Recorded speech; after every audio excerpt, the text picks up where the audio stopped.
So this one's gonna be again about mental health and, or to be specific, about loneliness. Well, but no. Always good if your intro isn't actually working. But with that being said, hello and welcome back to the next episode of the Self-Development with Tactics podcast. I do hope, by the way, that the audio is good enough, because somehow my stand here, so actually my selfie stick, is somehow positioned weirdly. Doesn't matter actually, but I'm a little bit feared that, when I bump into it a little bit, then it's gonna fall off and it's gonna be extremely fucking loud for you. Wouldn't be that nice. But as yesterday, we are going ahead with something about mental health and or something about mental conditions, mental or psychological things, I would say, which is loneliness. And again, it is an ideas.that.com article. Because I've liked the article yesterday so much, I've actually decided to go through a similar article like last day's ones, because it has really been just something very, very, very, very absolutely great. And I've really enjoyed it. I've been just really liking this article yesterday. And I do think this is one of the most important episodes that I've ever made. It's just incredible. But I still think that, it could help a lot of people. And I do think also this one could help a lot of people, potentially. The problem about the whole fact is that nobody yet is watching my videos, and therefore I'm just really looking forward to in 8 years when I might be blown up, in terms of not that, but in terms of actually being recognized, or that I were recognized a little bit before. And after the 8-year month, 8-year kind of never mind. Let's go Let's go ahead with the article, or let's actually begin with the article. It is actually a pretty short one, so I do think that I'm not going to finish it just way too quickly, way too quickly. But I guess, in the end, it's always going to be just, like always, that I'm just, talking about certain things so much that I'm not actually, so that I'm actually having to kind of go on a little bit during the whole thing, so that I actually can somehow finish the whole thing. I hope you've understood this. I really hope. So How to Beat Loneliness by Guy Winch, or Wink actually. We've all felt lonely from time to time, but sometimes things can get out of hand. Psychologist Guy Winch, or Wink, lays out some straightforward tips to deal with the pain of deep loneliness. Loneliness is a subjective feeling. You may be surrounded by other people, friends and family, or workmates, and yet still feel emotionally or socially disconnected from those around you.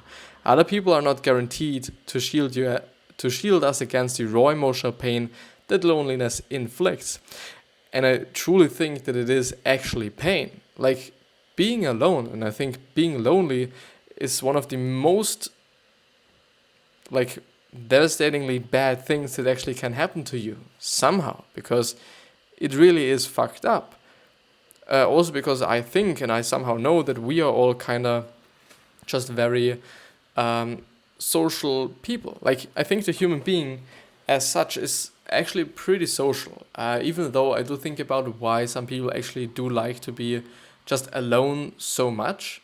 Certain people do just, would rather be alone than be in a group or be with other people or something. And I don't know if this is actually normal. I was assuming, and I still assume, that it is somehow not, because back in the days, back in our really early days, we would have all died, if we would have been alone. And this was just a real kind of advantage of actually being so many. There were so many predators like wolves and dinosaurs and whatever there was, just a lot of these. And I guess, if we wouldn't have this kind of feeling of being alone and or just, willing to have some people around us, I do think we just would have died. And we wouldn't be there now because I don't know, all these dangerous animals and all these predators we had were just way, way, way stronger than we are. In terms of actually we being alone, or maybe me being alone, I wouldn't have any fucking chance against a fucking wolf. Like, this wolf would destroy me. Fucking destroy me. And actually, I don't know if this is somehow right, but it seems to be like, this is actually information from a TV series and German one, which is actually airing quite often, like every single day.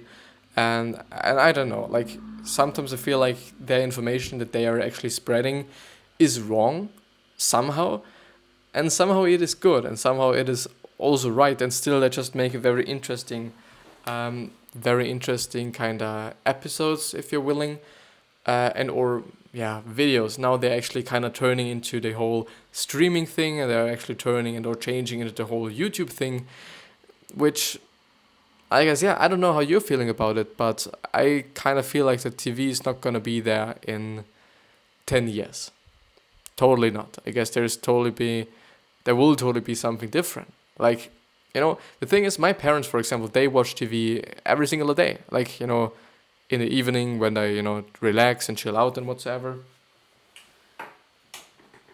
But the thing is, I don't watch any TV. Like, the little bit of TV that I watched, I think 1 or 2 years ago, was actually only soccer. Because, it was much better with my bad internet back in the days, or bad just Wi-Fi back in the days, to watch the whole game on TV, because everything was without any lags, without any kind of connection problems and whatsoever. So, but now I can actually watch it on my PC, if it is available. Sometimes it's fucking not. When I'm actually watching something, the only thing that I'm actually watching is YouTube. I'm not a big Netflix guy. I'm not watching Maxdome. I'm not watching, Amazon Prime. I do only consume YouTube videos. I don't know, like, I sometimes feel like, well, I don't know, like, there's so many people who are just, watching series all the fucking time. And I can understand this, this is something that totally is understandable by me, but, I don't know, if it is a waste of time or not. I guess if it's making you happy and you're, and whatsoever, then I guess it is totally fine, and it is totally okay and totally good. But if it's like, okay, just a waste of time, and it just prevents you from doing something that actually will make you happy, then it is really fucked up, and then you should totally change up your patterns. My point of view. But let's see, let's actually move on. But raw emotional pain is only the beginning of the damage loneliness can cause. It has a huge impact on our physical health as well. Loneliness activates our physical and psychological stress responses and suppresses the function of our immune system. This puts us at increased risk for developing all kinds of illnesses and diseases, including cardiovascular disease. Shockingly, the long-term risk chronic loneliness poses to our health and longevity is so severe, it actually increases risk of an early death by 26%. But what I actually wanted to say, or initially wanted to say, that this series, or this somehow, this provider or broadcaster, it's a series. It really is a series. They said that being lonely is just easily compared to actually smoking 2 cigarettes a day, and everybody knows that this is not good. It clearly is not good. Smoking 2 fucking cigarettes a fucking day. It really is not. The thing there is, it is just really severe that it is actually causing the same exact problems or the same exact kind of risk for your health, which is really insane. Just by being lonely, which is something that's just really quite nothing. The problem there is as well that it just totally comes up to, or is totally also manipulated and can be changed by you thinking about the whole situation differently. If you do somehow focus on the good things about being lonely, like, okay, you can do whatever you want, nobody's kind of getting into your way, and whatsoever, those things, I guess nothing will happen.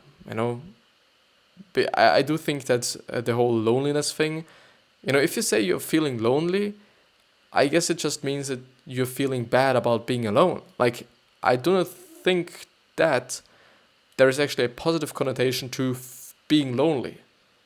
but it's just about the word now. It's not really about the meaning of it, but rather the word.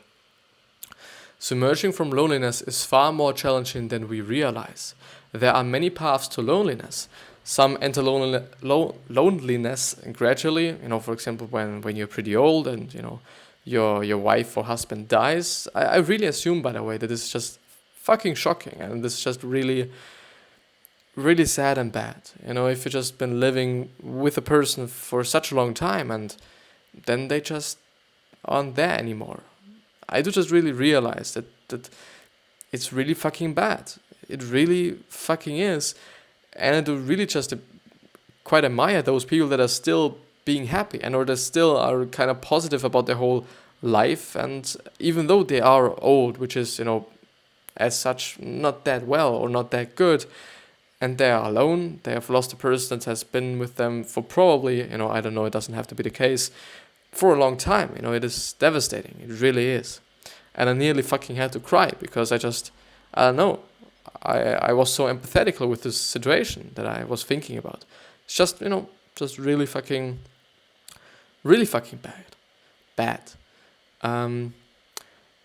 Others enter loneliness more suddenly when they leave for college or the military, lose a partner to death or divorce, start a new job, or to move a new town or country. And for some, chronic illnesses, disability, or other limiting conditions have made loneliness a lifelong companion.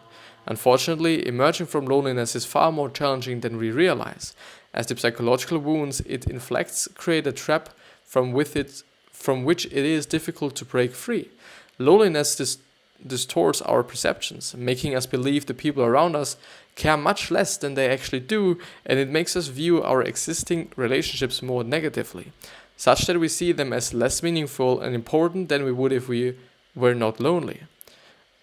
Which is just really a vicious cycle. And I do think, I actually hope that I'm using this word correctly, because sometimes, and it has been the case for quite a lot of things, I would say, I've been using words for a completely wrong reason or in a completely wrong way, and it shouldn't actually be the case.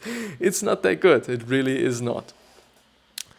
But I've been talking about the whole distortion and also reality distortion and or cognitive distortion. Yeah, it is, I think, called cognitive distortion in another book or throughout another book, which could have been mindset, but no, it wasn't mindset.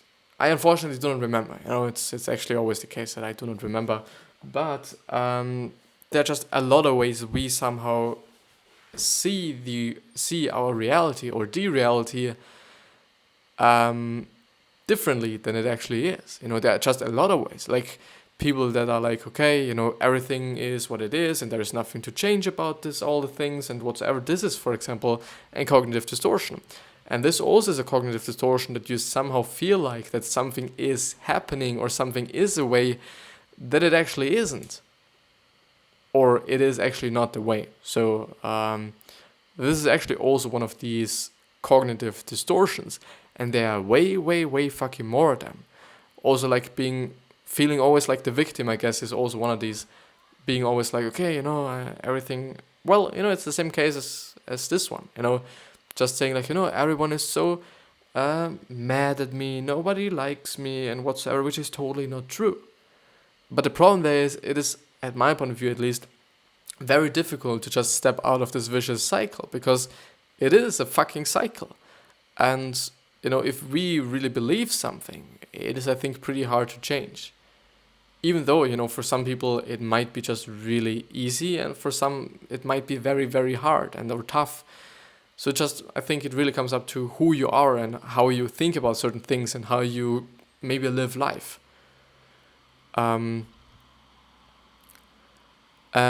These distorted perceptions have a huge ripple effect, creating self-fulfilling prophecies that ensnare many. Feeling emotionally raw and convinced of our own undesirability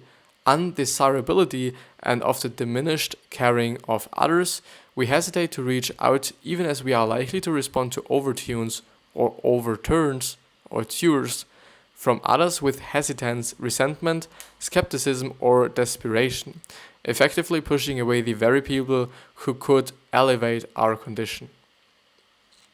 Yeah, it is actually the case. I do really think that in the end, we are basically only pushing away the people that can actually help us and that are able to help us, maybe even your best friend, maybe even your mother, maybe even your brother.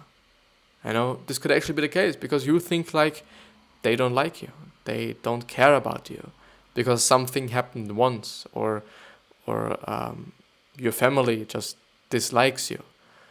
Even though it's not the case, but you're still thinking it and you're still believing it. And this is, I think, the whole problem, that we believe it then. And once we believe something, I guess it is pretty tough to change it up, because we believe in it. And I gotta have to drink something, I'm sorry.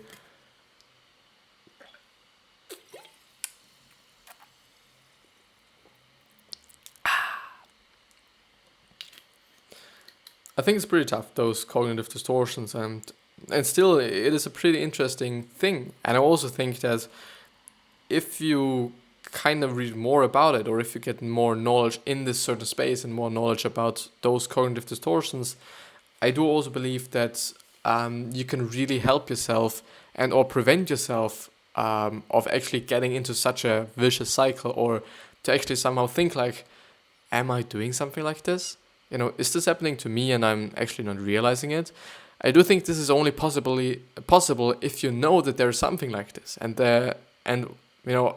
how they are, like, what types of cognitive distortions there are, and whatsoever. So I do think it is just really often the first step to actually realize, that something is going on, and whatsoever.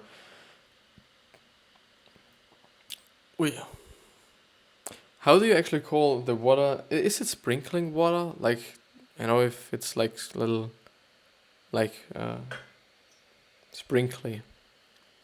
Well, never mind. Distorted perceptions have a huge ripple effect, creating self-fulfilling prophecies that ensnare many. Which is just a quote, so I know that I've read it already, but it's just a quote in the middle of the text. So as a result, many lonely people withdraw and isolate themselves to avoid risking further rejection or disappointment. And when they do venture into the world, their hesitance and doubts are likely to create the very reaction they fear. They will force themselves to attend a party but feel so convinced others won't talk to them. They spend the entire evening parked by the hummus and vegetable dip with a skull. What is a skull? It's SCOWL. So frown, glower, glare, grimace, black look, dirty look, death stare. What the fucking hell? On their face, and indeed no one dares approach, which from the only verifies their fundamental undesirability. And it makes sense, if you're in a party and if you're really acting like, nobody is liking me and nobody is willing to talk to me, for sure, you're gonna act on your fucking thinking, and this is just something so clear for me. Even though what I've just said also surprised me to some degree, because I have been thinking about whether it is actually the case that if you're thinking about something, that you're also kind of acting on it. But I guess this is just the case, You're thinking like that nobody wants to do something with you. Well, it's not exactly the case, but in the end, it just turns out to be the way you thought it would be, because you're acting like a fucking jerk, and you're acting like a person nobody actually wants to interact with. Yeah, very complicated somehow. But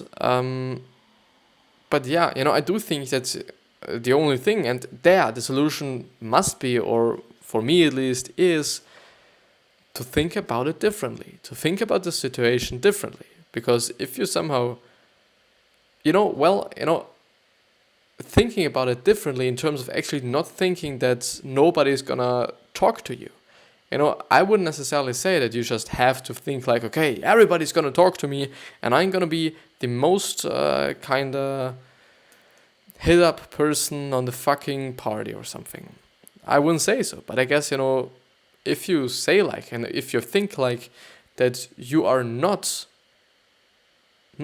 going to be talked to, so like you're going to be talked to, well, or yeah, if you don't think that nobody is willing to talk to you, I guess it's still making everything better. Like, yeah, for me there is somehow a difference between actually thinking like, okay, the positive one, and this neutral kind of thinking. Yeah, never mind. Never fucking mind, actually. So breaking free of loneliness and healing our psychological wounds is possible, but it involves a decision to override the gut instinct telling you to stay away and to play it safe by isolating yourself. Instead, you must do 3 things that require both courage and a leap of faith. So take action. Accept that loneliness is impacting your perceptions and understand that people are likely to respond more positively than you expect. Whoa, I just thought that I stopped the whole fucking recording. So if you feel socially disconnected, go through your phone and email address books and your social media contacts and make a list of people you haven't seen or spoken to for a while. If you feel emotionally disconnected, make a list of 5 people you've been close to in the past. Reach out to them and suggest getting together and catching up. Yes, it will feel scary to do so, and yes, you will worry about it being awkward or uncomfortable. That is why it is also important to give the benefit of the doubt. It is fair to assume that someone who enjoyed your company in the past would likely enjoy spending time with you in the present as well. Yes, maybe they have been out of touch, maybe they have never called after promising to see you soon, but you must accept that the reason they have been out of touch or the reason you haven't been close lately might have nothing to do with you, which is, I guess, often the case. Like, well, before I was attending this school that I'm on right now, I was going to another school, and because the school that I'm in or that I'm attending right now is quite far away from where I actually live. So basically, a 1-hour ride with your car. There was nobody actually that I knew before. Just closely knew. Like there was no friend of mine in the new school, and it's been turning out that those old friends that I had and that I'm still having, how should I say, like, they have done their thing and I have done my thing. I have found new friends, they have also found new friends, and everything just took its way. Like everything just, they lived their life, I lived my life, and it turned out to okay. Like we haven't seen each other for quite some time. When I'm seeing, some of them, or if we see each other, we're just greeting each other, we're kind of, bumping fists or something. We're still cool. Like, but we're not just, we're not doing so much things. But I wouldn't say that this is bad necessarily, because you can still hit these people up. You can still be like, okay, hey bro, do you want to hang out? And then they say yes, of course, or they say, well, I do not have the time. And then you ask again and again and again until you maybe realize that they don't want you to accompany. And this would then be like, okay, also not necessarily negative. But yeah, let's actually see.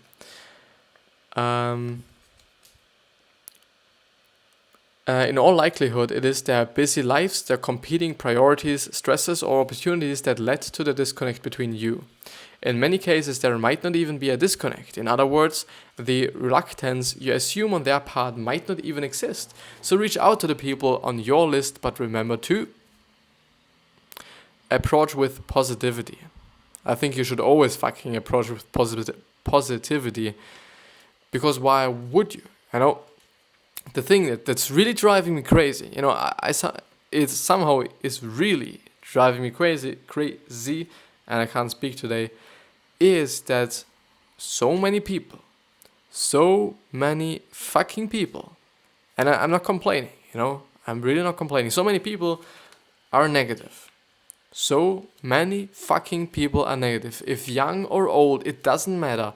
In every kind of section, every kind of level of existence, whether old, whether young, whether black or white, whether, Asian, European or American, there is always going to be a negative person.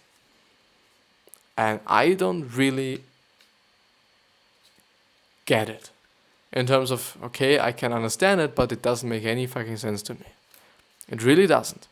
It really does not make sense that especially, people, I even though, I do just have to say, people in Africa, people that are just really fucking poor, also in Asia and wherever, just unfortunately these people are living, when they are feeling bad, and they are, actually the thing is, they often do not feel so bad.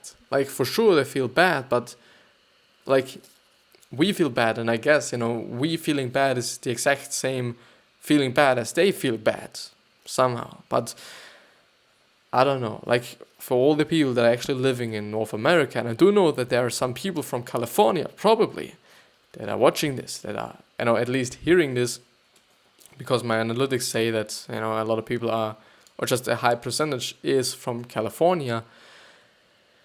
Do not be negative. There is nothing to be negative about. And also for all the fucking people that are from Europe, there's nothing to complain about. For sure, there will probably be families and people that are poor, even though they are living in Europe or North America or in other just actually rich regions.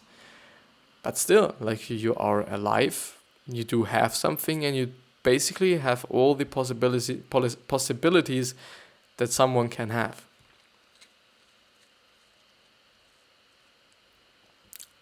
Yeah. The last one is approach with positivity. Yes, you fear rejection, and yes, you're not in the best frame of mind, but this is one situation where it might be important to fake it. I wouldn't say so. So when contacting the people on your list, try to put yourself into a positive mindset. One safe way to do this is by using text or email. So you can use emoticons to create this smiley face you might have a hard time manufacturing on your own face. Review your message before you send them to make sure they sound appealing. Avoid occasions, "You haven't called me in months!" ! Or statements of disconnect, "I know it must be weird to hear from me."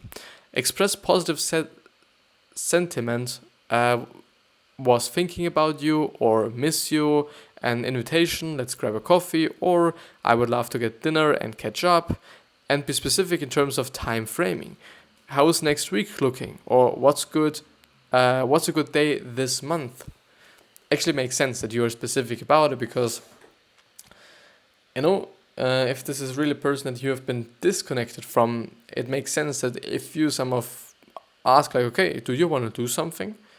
Just that's it.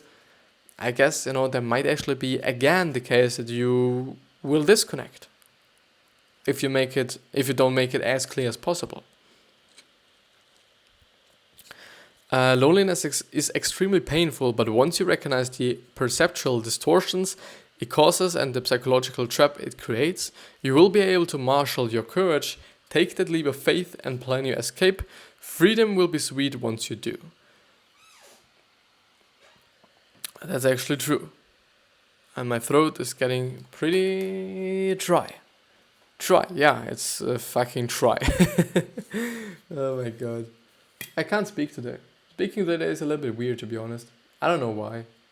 I really don't know. Even though, as I'm thinking about it, I really like to speak. It's about the language. I really like to talk in English.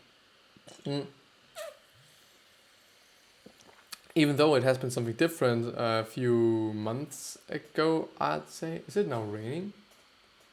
But well, this is the end of the episode, actually. And I do hope that you've enjoyed it and that you've maybe also learned something, or I actually hope that you've learned something. But yeah, I wish you the best health, happiness, and success, and I do hope that you're going to remind yourself on how you're going to be remembered, which means your legacy. And you basically decide how people are looking at you, what they see, and or how you're going to be remembered. Whether as a good person or as a bad person, you totally have control over that. And that being said, thank you very much for watching from the bottom of my fucking heart, and I'll see you the next time.